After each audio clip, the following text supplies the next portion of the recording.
School is the most important thing in your life. And while I hate school, I got a PhD. And I hate school. I hate everything about it. So somebody say, E, if you hate school so much, why you get a PhD?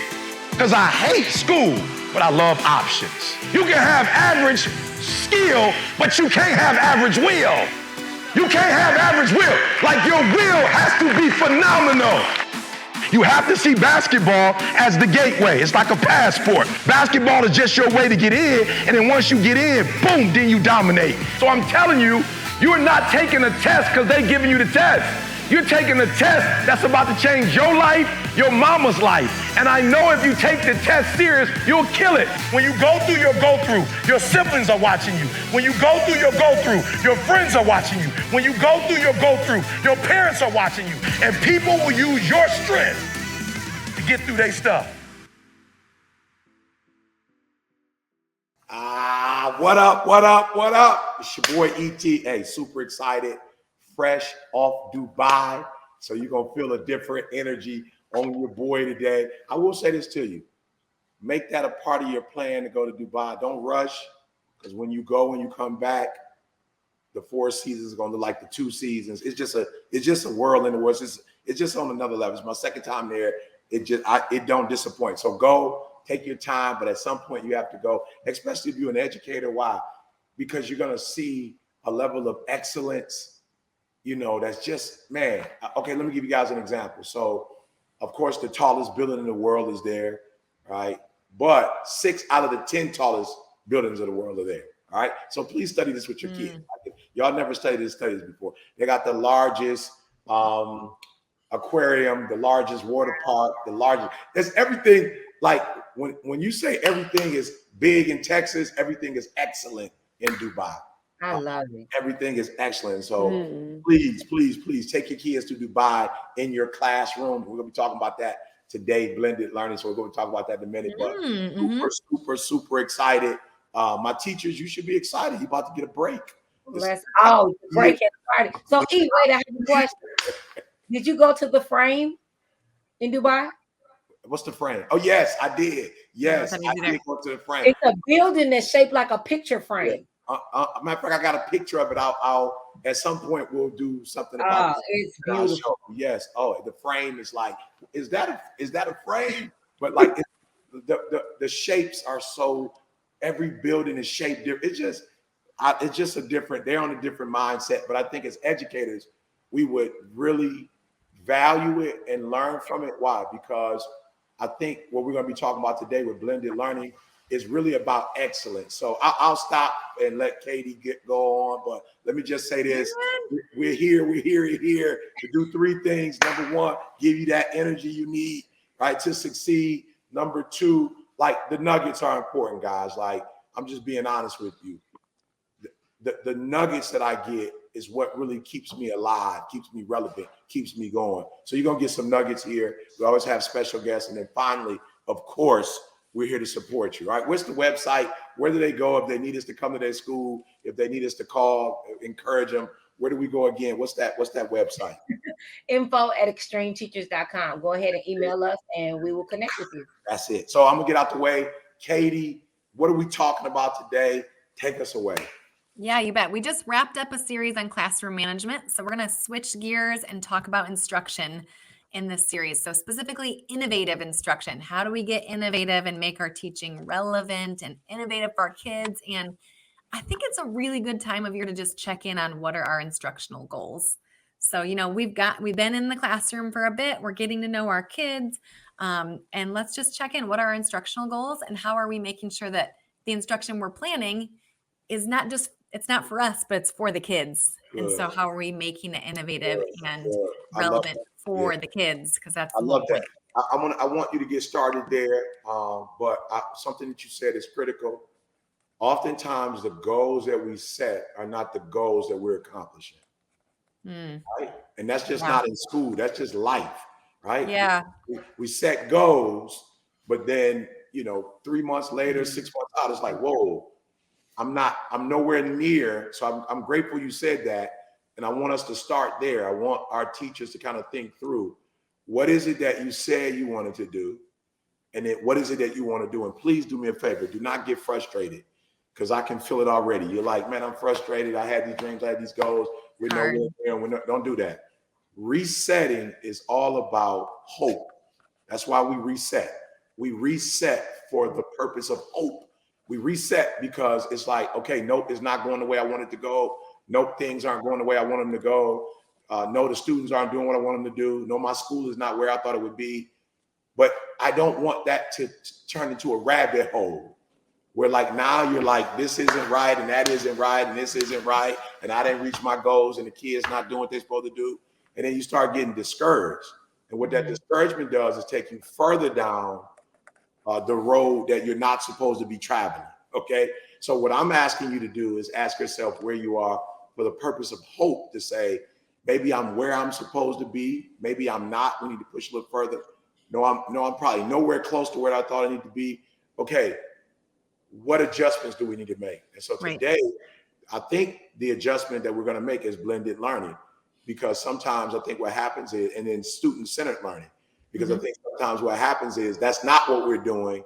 And because we're not doing that, we're not getting close to what we said we wanted to do. And what's that? Learning, kids, autonomy, they're loving learning, they're engaged, involved in their own learning. So let's talk that through. I don't know Katie, you go first. Blended learning, talk to us. What is it? And then how can we use it to actually make our dreams and goals as teachers become a reality? Yeah, you bet. I'm going to actually read a definition for us just to make sure we're all like talking the same page. Blended learning, but it's really 3 parts. So blended learning is making sure, it's any formal education program where a student learns at least partly through online learning. So some kind of virtual piece. And with that virtual piece, students have control over their time and pace for that virtual piece. And then the second piece is in a brick and mortar building. So in a classroom setting, right? With the teacher, perhaps some direct instruction happening there. And then the third part of that is that those first 2 are integrated together. So that's where our blending learning comes in, is if we're got that virtual piece and the in-person with the teacher working together piece, and we're making sure they integrate together. So I know virtual learning, right, is like our buzzword of the last couple of years. Question. It doesn't actually have to be, what 2020 virtual learning may have been. Blended learning is something that's been around for a long time, right? So I'll just throw a couple examples at you, or one example that the way Krista and I used to use this in our classroom with second graders. So years before there was like the virtual learning buzzword, we used it because it's an opportunity to differentiate. So it's a way for kids to work at their own pace and to get what they need to learn, and to recognize that not every single student needs to learn the same thing, I think is the key piece of that blended learning. So we would do a spelling inventory with students, so that young students, and you can tweak this, this strategy for any grade or content area, but to learn what word parts are kids good at, what word parts are they struggling with, right? So some kids, they know short vowels. They don't need to sit and listen to you teach short A for a lesson for everybody because they already know it. And then there are some other ones that they're still working on letter sounds, right? And some other kids that are like, they're ready for advanced word parts. And so when we did an inventory, it's that data collection piece to begin with. Then we know what the student goals are, individualized. And then we would have, you can sometimes just find an app that like does this for you. So we used an app called Phonics Genius that had all of the teaching for all of these different phonics skills. And then sometimes if we didn't find it, we would make our own videos and then make a QR code, and the kids would scan the QR code. And so then they would all be independently working on their spelling skills. And then we could pull kids to our table and do direct instruction. So the kids that they don't know their letter sounds, they're sitting at a table with us and we're learning letter sounds and having lots of fun. But the other 20 kids are working on skills that they need, and then we can rotate. So it's a way to get kids what they need, let them work at their own pace. And then really that recognizing we don't have to teach everybody the same thing all the time, because it's really not always appropriate. If that makes sense. Hopefully that gives you kind of a visual of how we've done that before. I have a question for you, Katie, about that. So I think like differentiation, and that sounds amazing, right? Like every student is getting what they need. And that can also be like really overwhelming for teachers. Do you have any like planning tips, like when thinking about planning a lesson like that would help you, I guess, just be more efficient and not feel overwhelmed when planning something like that? Yeah, I think when you can find something that can be reused over and over, right? Like it might be an investment piece to get it the structure put together, but then you use it every single year, right? So I mentioned like Krista and I helped design the structure. We have an assessment we use for kids. We made these little videos that they could QR scan. I mean, that was a little bit of work, right? I'm just going to be honest. Like it took us a little work to do that, but then we could use it every single year. Evergreen. And every year. And it was never like, oh, we have new kids, so we can't use that, because it was designed to be differentiated anyways. So different kids were working on different skills. So you put the work in at the beginning, but it can be used over and over and over again. So I think maybe that's the piece, like remembering that it maybe does take a little extra work to get that differentiation Absolutely. piece planned. Yeah. But then you can plan it in a way that you can reuse it over time. Yeah, like Val said, you can automate it. But here's something that with blended learning that I did that I thought was phenomenal. Not just the curriculum itself, but I was able to find age appropriate information. So for instance, if I was working with my fifth graders, there are actually fifth graders online who were doing the lessons, right? And they loved the fact that not only was an adult teaching, but there were a few things I was able to find kids their age that were actually teaching the lesson, right? And, Carl did something phenomenal this summer. Yeah. Carl had it where he had his kids teaching different science lessons. And so we were able to use their, it's just fun. It's like adults are cool, but if you're 8 and you got another 8-year-old teaching science, so it was like Carl had his son, his daughter, and his next door neighbors, my next door neighbors. So you've got about 6 kids, Lil Mason, you got Aubrey, you got Carl's kid, they're teaching this lesson. And I just thought, like, Carl, that's phenomenal. And he put it up online. And there are a lot of phenom kids who are actually teaching lessons now, on the internet, So to me, that's what I love about blended learning. It's not just you can get this information, they can do it on their own time frame, but you can actually find people who look like you, people who come from where you come from, people who are the same age as you. And for a lot of kids, learning from other kids, for whatever reason, they seem to get it a little bit more than they do when adults do it. So I'm going to go to Auntie Val, I'm going to go to Sam, but we have a special guest who I'm sure has some insight in this as well. So let's bring our special guest in. Katie, who's our special guest? Yeah, Dr. Townsville is going to join us today. He is the superintendent at Benton Harbor Community Schools. And E and I got to spend some time with him recently when we were visiting his school. I think, for both of us, we were so impressed that we were there for a full day. We worked with students and then during the day, parents at night, and he was there the entire time. And we told students to recognize that too, we don't always see the superintendent that involved, and he was with us all day, all evening, plugged in. And that was really powerful message, I think, for students to see. And, we wanted to get him on here to share a little bit about his story too. So we're glad you're here today. Yeah, he's not a stranger though. He's not a stranger. Talk to us. Give him some background. First of all, thank you so much for the opportunity to share. I'm Dr. Andre Townsville, superintendent of Benton Harbor area schools. I'm born and raised in Detroit, Michigan. I'm a graduate of Detroit Public Schools. I ultimately had the blessing and privilege of earning a football scholarship to Howard University. And I'll be honest, I turned that football scholarship to a doctoral degree once I really got to college and really kind of opened up my world to what it means to be educated and giving back to the community. I took the same philosophies I learned on the field and put that into the real world. And by the grace of God, I began my education career in the District of Columbia, worked at every level from a student teacher to classroom teacher to basketball coach, football coach, athletic director, dean of students, assistant principal, central office worker, high school principal, assistant superintendent, and now second-year superintendent. And I can't be from the bottom, now we're here.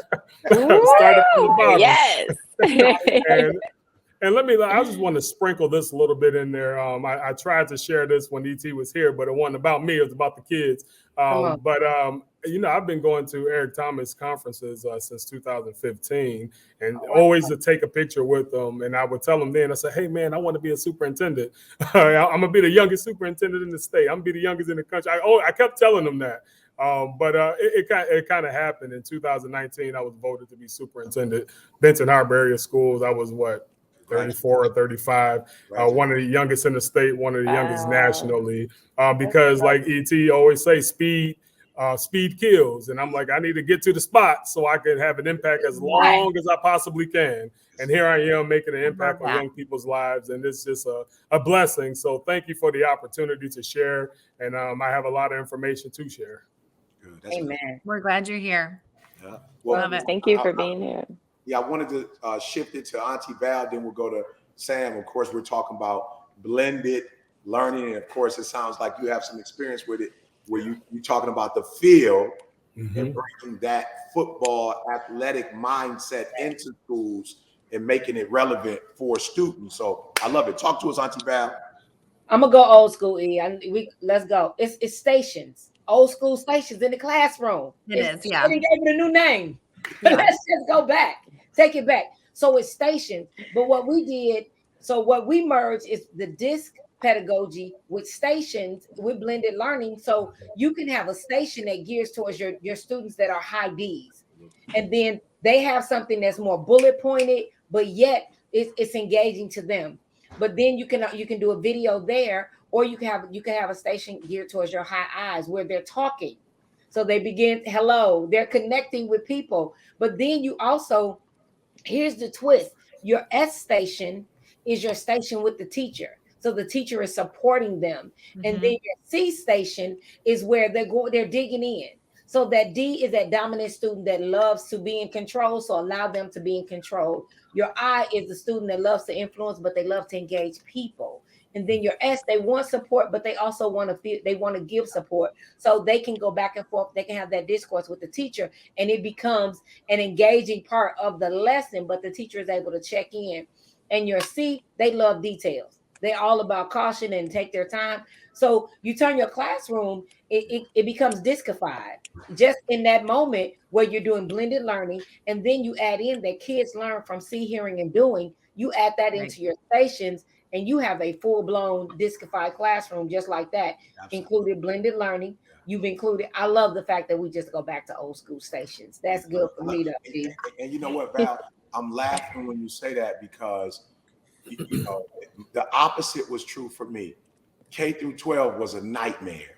The nightmare. And it was a nightmare because I felt like it wasn't student-centered for me. Yeah. Right. You know, it's all about standardized tests, memorization, sit down, shut up. You know, I just felt so constrained. But the master's program, man, by the time I got to the master's, I felt like, yo, this is for me. You know, like I get to take courses that I enjoy.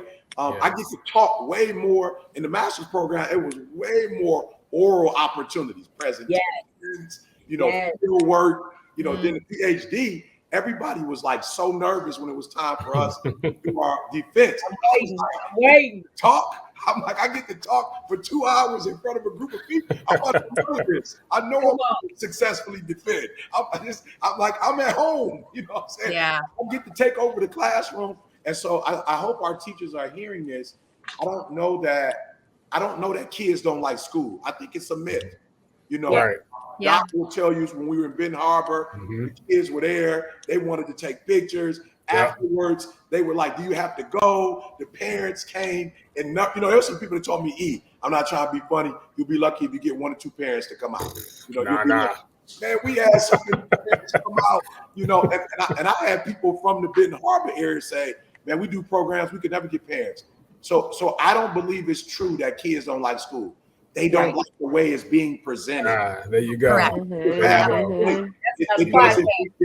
So talk to us, Sam, before we get going. Talk to us, Sam.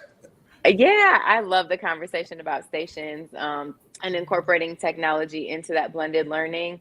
I think one thing that's on my mind is just this like digital divide, right? The technology divide that does exist, right, in America, and the kids that have access to technology and the kids that do not have as much access or no access. And so something I've been thinking a lot about is just the pandemic, right? And like, it is not perfect yet, but of course, like there are still kids and families without access to internet, without access to computers. But our school systems were forced to come up with a solution of how can we support our students, right, and learning digitally. And so I'm just thinking about like even emails. So when I left the high school setting only 2 years ago, and when I tell you that many of my students did not know how to compose an email and send an email, right? And now I'm like tutoring students, working with students. They're like, oh, this is Google Classroom. Here's my laptop. Like I'm sending my teacher email, all of this. And so, just like when thinking about that blended learning, I'm thinking about like, oh yeah, kids do this in the classroom, then they can go home and do this, but they can't always go home and do this. And so it had me thinking a lot about, just a lot of school districts are like, here is a laptop, this is yours, like, this is how you can use it at home, here's the MiFi. And so I'm really curious to see, will we keep that up as a nation? Will we continue to improve that as a nation so that we can continue? I mean, those technology skills are so essential for our workforce and the workforce of the future. And so that's been a lot. That's really been on my mind as I'm thinking about the blended learning and using technology and like increasing that skill set for our students and the access for our students across the nation. And I'm sure Dr. Townsville has like way more perspective on that. Would love to hear what you're thinking about that as well. Yeah, well, I'll definitely say, just to piggyback, the community that I serve in, we found out when the pandemic hit and we had to go to online learning or, just complete virtual. I found out very quickly that internet access was a luxury. I went to some of our families and they said, hey, look, I mean, yeah, we got a cell phone, but we don't have Wi-Fi. And I'm like, okay, wow. So, having to outfit our families with wireless hotspots, we were happy to do that. And we did see that divide. But I do want to share that we did have an opportunity to have instructional waves, a blended model where, for example, we had A/B schedules. We had kids come in early in the morning, leave at noon, and do the rest of their day online at home to complete their academic year. That worked very successfully for us, so we were able to keep our attendance up in that way. In addition to that, when I was an assistant principal, I used to love evaluating my teachers. And one teacher, she was extremely sharp with, I know Eric Thomas recently spoke about how helping kids increase learning. It was a Socratic circle. That was a process we had. Oh my God. We had that. Socratic circle. Let me be honest with you. I'm a discipline guru, but I'm also a curriculum guru, because as climate and culture goes, so goes curriculum and instruction. And that Socratic circle, and for those that are tuning in that don't know, it's like you put the classroom in a circle and the teacher cold call and just call to a student and drill them with information, and they're to spit that information back. If they don't get it, the next student bump for them. It's a good way to group learn. But blended learning is definitely a model that supports academic achievement. I know my son, I have a fourth grader, and not only do he do what is done in school, but when he come home, we get on the program called IXL. And that IXL program is like playing a video game. I'm like, hey, man, if you want to play your Roblox, or if you want to get on that Fortnite or that NBA 2K, I need that IXL. And let me see, you beat that level. You show me that you done knocked out 2 or 3 levels. Show me that. And then here's your little Robux for your Roblox. That's how we do that, because the young people nowadays, man, you have to find a way to activate their schema. They have to be interested. Our kids on Snapchat, they're on Instagram, they're on all social media content. So they have access to information that we didn't have. So people may think our young people don't get it. No, they get it. They're smarter than our society has ever been, because information is at their fingertips. Y'all may, I'm an 80s baby. Back in the day when I was in elementary school, I had to go to that encyclopedia, and that was gospel. But now you got Wikipedia, and now you got Google. Yes. So, my day they used to knock on the door and sell you encyclopedia. So it's our young people are so smart, so we have to find a way to be innovative with our instruction and meet them where they are, man. Everything need to be connected to real world opportunity. That objective for the day. Listen, I was talking to some of my students back when I was an assistant superintendent in the Metro Detroit area. And listen, we talked about Nipsey Hussle, we talked about business practices. You got to know and meet them where they are, what they care about when their favorite artist has passed away or gone. Make that a conversation of discussion, talking about finance literacy, economics, business building, legacy, the whole nine. And not only using things like that, but also if someone like the LA Lakers win the NBA championship, talk about use those different philosophies in the lesson. And that's how you really activate young people's schema. And not only just to stay on the hip hop and athletic one, but even what's going on in the young women's world, what the pop culture, add that to the curriculum, and you get that engagement at an all-time high. Absolutely. Love it. Yeah, the thing that I love about technology, and I just hope our teachers can hear it. And I know, again, one, Sam said it earlier, there's this frustration. It's like, I got to do everything. I got to know everything. And you don't. Yeah. You don't have, you can facilitate, not dominate. I promise you can. These kids are geniuses. If you would only say to them, look, I want to give you some clarity. I want to give you some focus. Like, here's what we need to do in the classroom. Go make it happen. And I promise you, these kids will go and make it happen. And the blended learning makes it easy. Now, you guys got to help me because I don't know the name. I think I'm going to say goggles, but I don't know what they call that new device where the kids can put it on and they can kind of go into, like, they play the video game. Virtual reality. We can use the virtual reality as a tool. Like, these kids can go to Bermuda in their house. They can go to Dubai. They can go to Burj Khalifa. They can go to the top of it right from home, and then eventually go to Dubai and actually travel there, and make it happen. Some of the stuff that we did when we were actually in Dubai these last 2 weeks is actually got our phone and we walked around everywhere and we literally videoed everything. And we said the month of December, instead of me putting my videos out the way I normally do, look, I want you to come with me to Emirates. I remember like every blue moon, I would go to like a big airport in New York and I would see these women with this hat and this scarf around their face, and they would be walking like synchronized swimming. And I was like, oh, that's different than Delta. They different than Spirit Airlines. Who are these women? And I actually flew Emirates and got a chance to like get that experience. So I videoed everything so I could put it up online and kids could actually travel to Dubai before they actually travel to Dubai. Why? Because before I went to Bermuda, I was in the library. We didn't have that technology, but I would go through and read the books and look at the pictures. And I was like, one day I'm going to Bermuda. And then one day I was actually in the ocean swimming, with fish. I'm like, yo, I'm in the ocean. You know what I'm saying? Like I'm actually in the Atlantic Ocean. Like what I studied in class, I'm actually here. And so this idea of blended learning, using the internet, using the online opportunities, teachers, you don't have to do it all. I'm telling you, if you would just empower them, the kids would actually do it for you. Talk to me, Val. I see you ready. Look, so Facebook has this new thing called Oculus, the Oculus glasses or whatever. But so it's for people that have to be at home, but the glasses make you feel like you in the same space. Oh, you were talking about this yesterday, I think. Yes. It is real, and it's so engaging. Yes. And there's so many platforms now that you can use that brings it all together. So even if we have to go back to the pandemic style of teaching, or there's a school in Florida where Mickey Smith Jr. is. If a kid is absent, they log into an iPad that's on wheel. And they can have the iPad go to all of their classes, and they have to go to the back of the room and they can see what's being taught in the classroom while they're at home.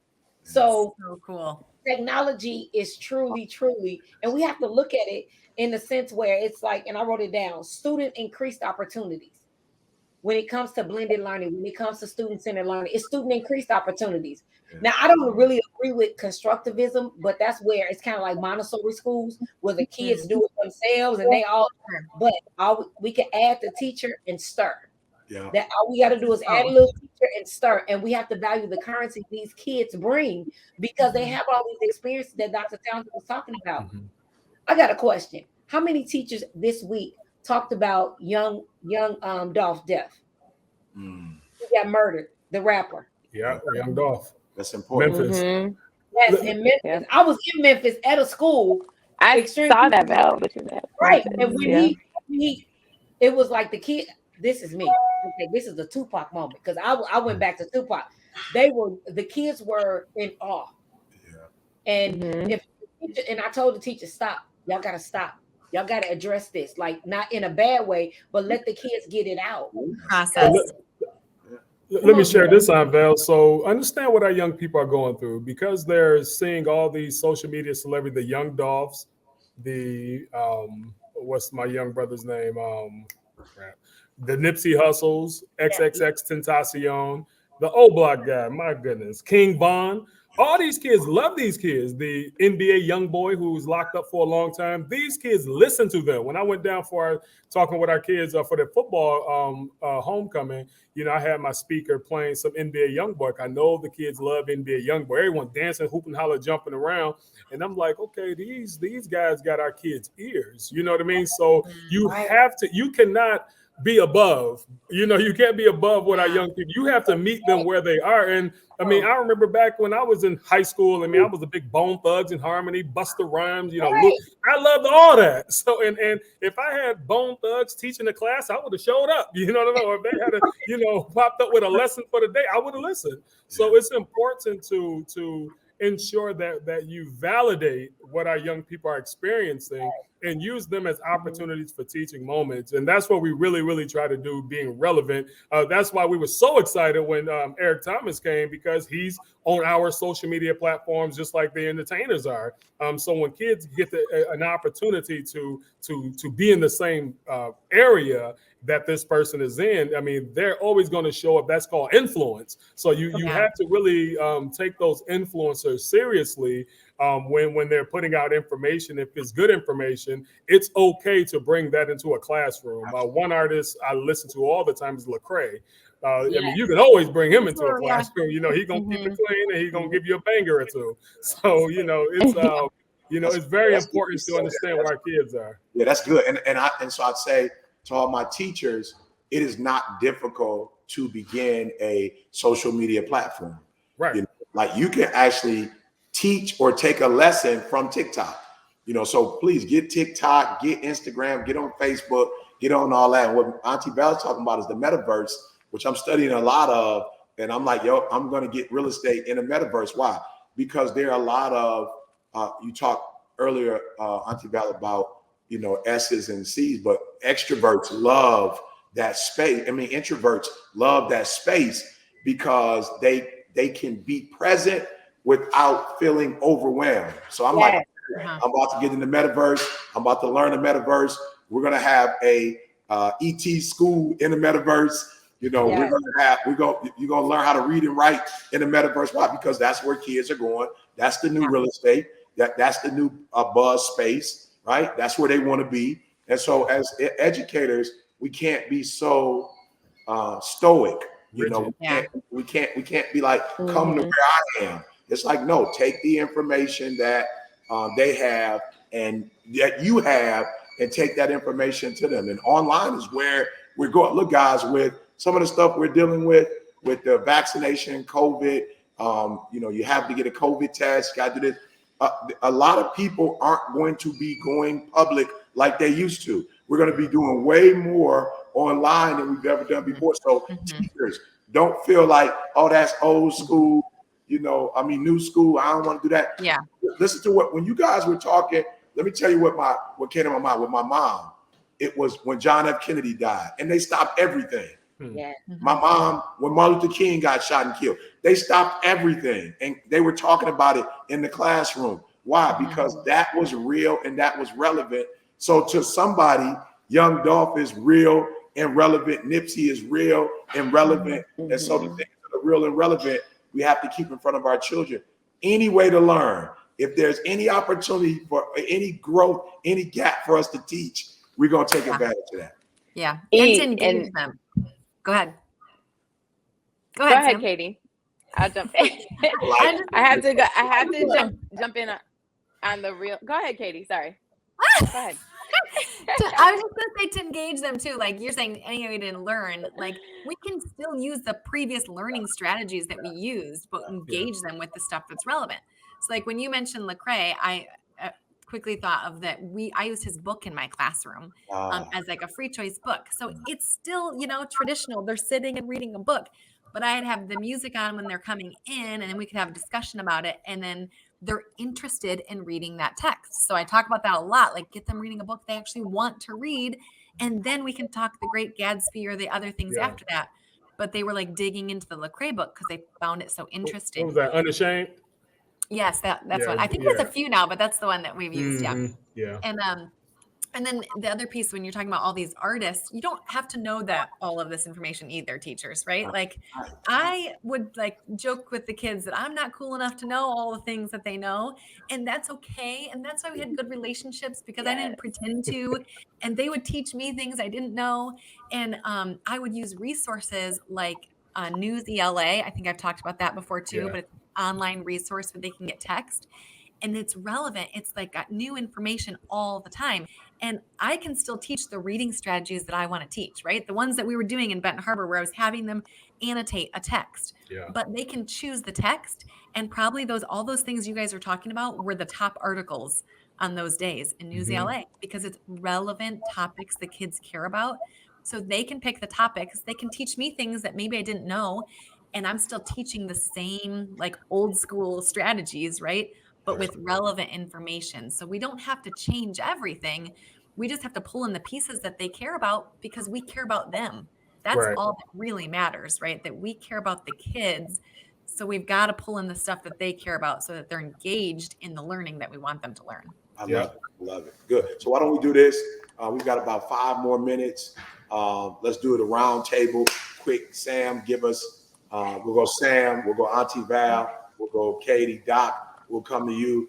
Give us your final words on this idea of blended learning and student-centered education. Go for it, Sam. So I'm sorry, this is really quickly. I also want to piggyback on Katie with the News ELA. This is going back to what you said earlier, also that differentiation piece, and that the fact that those are relevant and they're differentiated by grade reading level. So like that's an easy tip. You know, when you're talking about stations and differentiation, is the same article, several different reading levels. But you know, I had to jump in really quickly, E, when you're talking about traveling and kids seeing the world. And so I was like, oh, let me not back. But so something that I've learned about Show Me the World Project, and Dr. Townsend, we might have to talk to get Show Me the World Project in your school district in the future. But something that I've learned about that whole process, and of course, not every kid is going to be able to travel internationally, right? But kids can have access to that. And but one of the things that I've learned through that process when we're speaking about these things is the future of learning, right? And so we were on an Instagram Live the other day, and one of my co-founders, Sylvester, said, "This is the future of learning. It is collaborative, right? It is relevant." And it is interdisciplinary. And so when I think about blended learning also and bring all this together, and we're really talking about like innovative instruction, I'm thinking about that interdisciplinary part, right? So with the Show Me the World Project specifically, we have cultural immersion, we have entrepreneurship, we have STEM, right? And like all of that is existing within one. And it's very relevant. So our kids sell the coffee so that they can go on the trip, right? However, the coffee, they're learning so many different skills, right? Like the entrepreneur skills, and it's relevant. I want to learn about this coffee and I want to sell this coffee. So then I can go learn on this experience as well. And so I'm, obviously I'm talking about Show Me the World Project, which is can be an outside of school situation, but I learned from in the classroom of just like, how do you really take these different topic areas, subject areas, intertwine them, make them relevant to the students, and then, connect those to transformational learning. And so I think that is like the collaboration amongst, even outside of education, but that collaboration interdisciplinary is really important as we think about the variety of learning that we should be providing for students in the future as well. Mm-hmm. So good. Love it. You muted. Yeah. All right. So for me, my wrap up is teachers, you are the leaders. Make sure you are leading kids to want to learn. Yes. Because sometimes we take on being the leader as being the controller.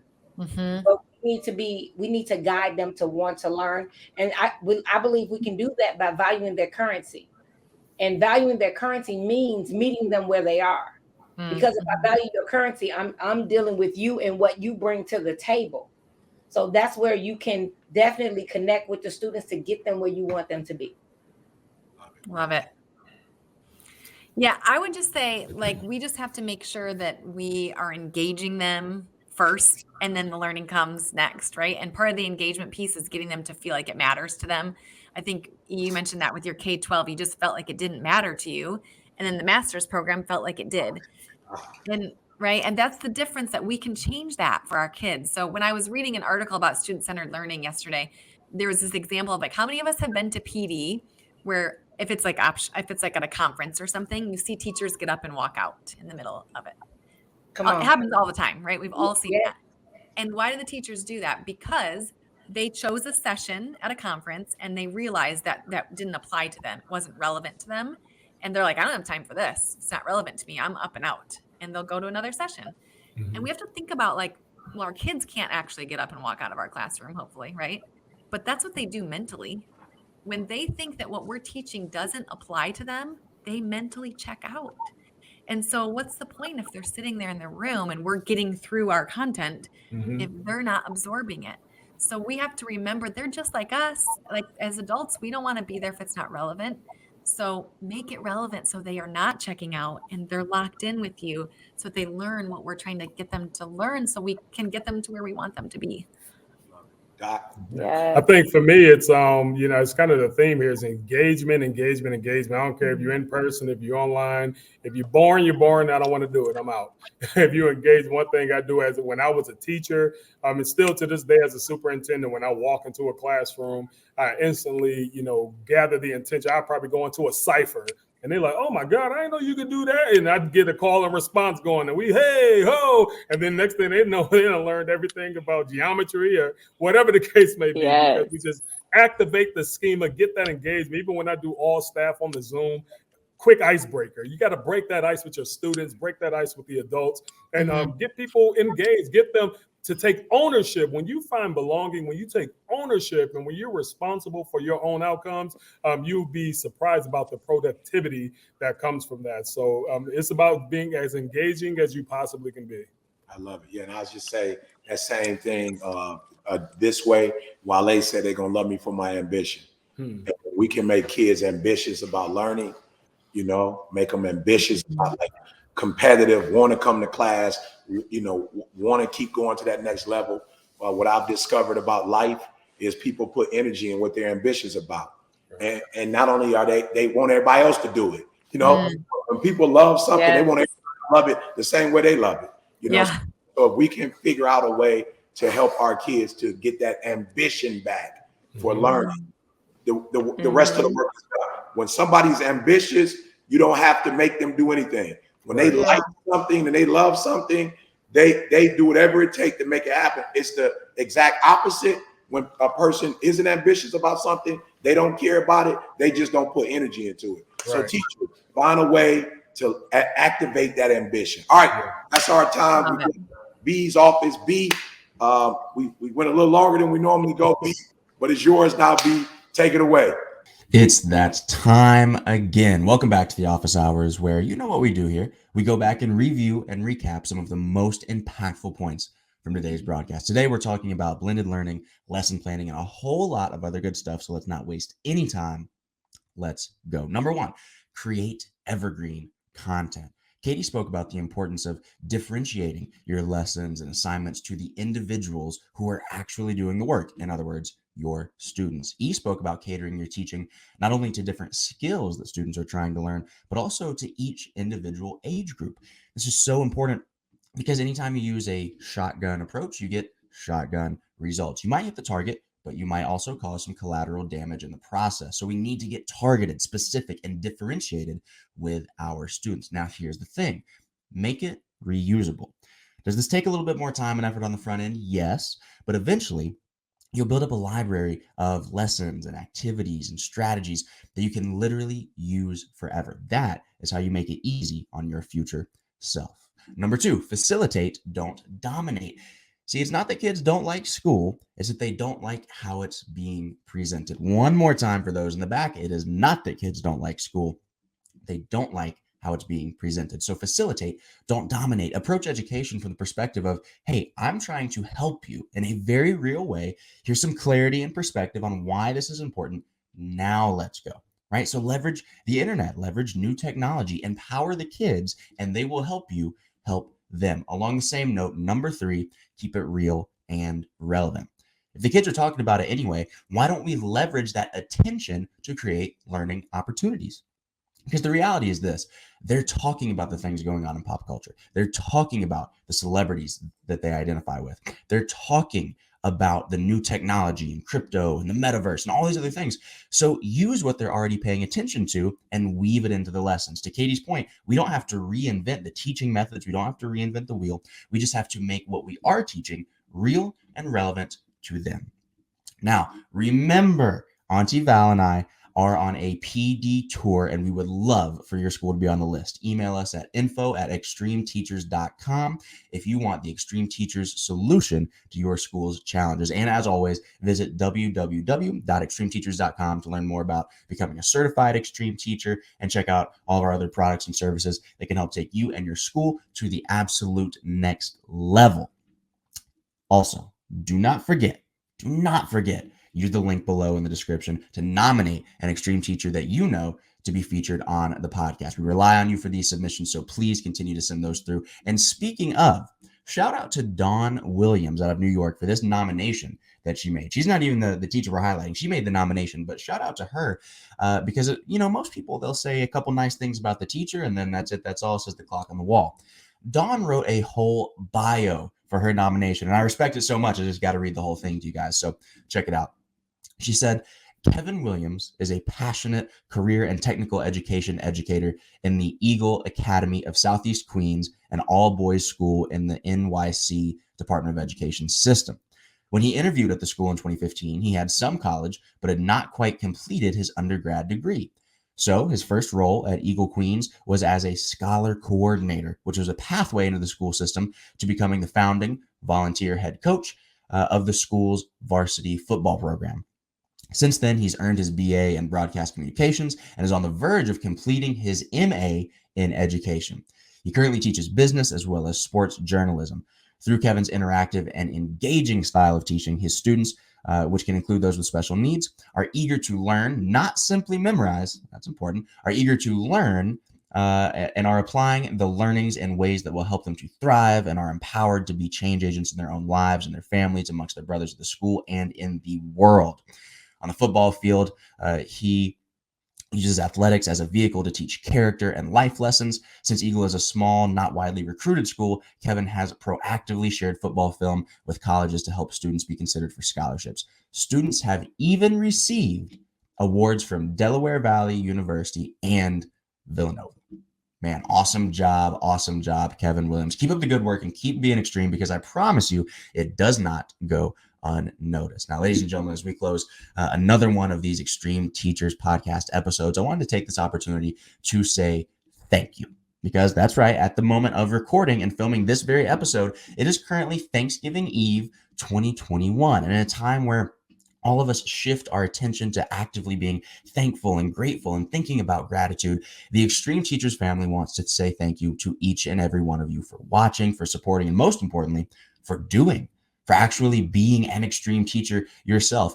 I also personally just want to give a little Thanksgiving shout out to E.T., Auntie Val, Sam, Katie, Nell, the editing crew, Isaiah, Jose, Nikki, and everybody else that makes this thing possible. Now, lastly, before we close out, I want you to know that even though this is a time of year where we all tend to be more thoughtful and grateful about the things that we're thankful for, please don't let a holiday be the only time that you express gratitude.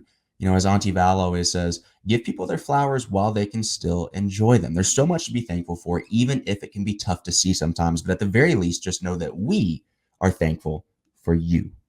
You're watching the Extreme Teachers Video Podcast, and we'll see you on the next.